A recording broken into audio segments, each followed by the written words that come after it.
মাসে আমরা পাওনা দানা সঠিকভাবে বুঝে পাই নাই এবং সার্ভিস বেনিফিটে আমরা একটা ঈদ গেছে আমাদের বাচ্চাদেরকে জামা কাপড় কিনে দিতে পারি নাই। এই রুম ভাড়া রয়ে গেছে কুমিল্লা ইপিজেডের আশেপাশে আমাদের বাসস্থানের আমরা দিতে পারি নাই, সেই কারণে আমাদের জিনিসপত্র নিতে তারা দিচ্ছে না।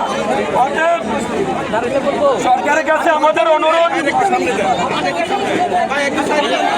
প্রধানমন্ত্রী এবং জনপ্রশাসন মন্ত্রী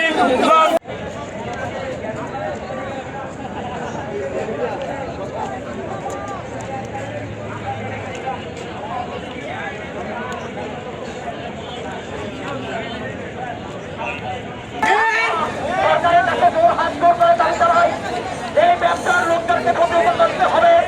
তাদের কারণে আজকে আমাদের এই শ্রমিকরা অবহেলিত বঞ্চিত।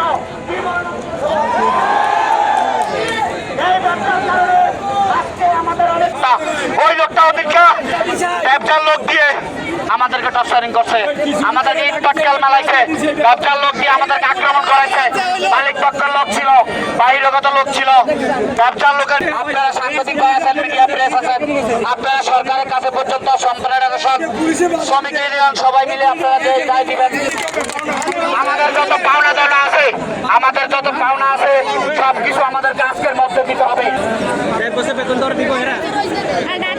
রানিং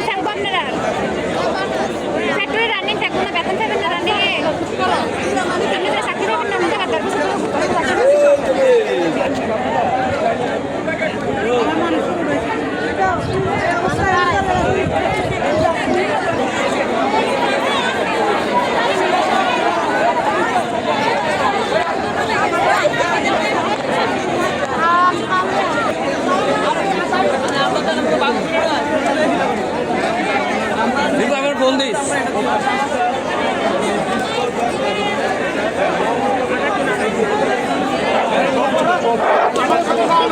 আমরা দাবি আজকে ভাওনা দানা ক্লিয়ার করে দেখছি মুক্তি না ভাষায়। আমরা ফেব্রুয়ারির 15 তারিখ ব্যবসাতে একটা আন্দোলন করেছিলাম। ওই আন্দোলনে আমাদের 20-30 জন প্রতিনিধি ব্যবসাজীবীর সাথে কথাবার্তা চলছে প্রায় 1 ঘন্টা। ওরা আমাদেরকে আশ্বাস দিছে, আমাদের ঈদের আগে আমাদেরকে কিছু হলেও আমাদের মালিক পক্ষ থেকে কিছু টাকা পয়সা ঈদের আগে দেবে।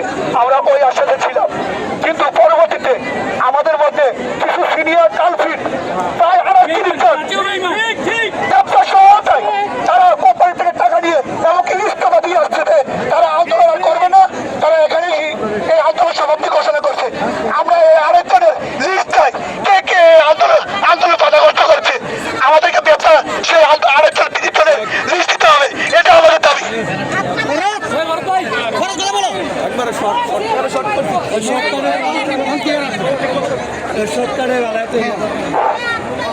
বিসমিল্লাহির রহমানির রহিম। আজকে কুমিল্লা ইপিজেড অন্তর্ভুক্ত NASA group, garments, wash, denim, spinner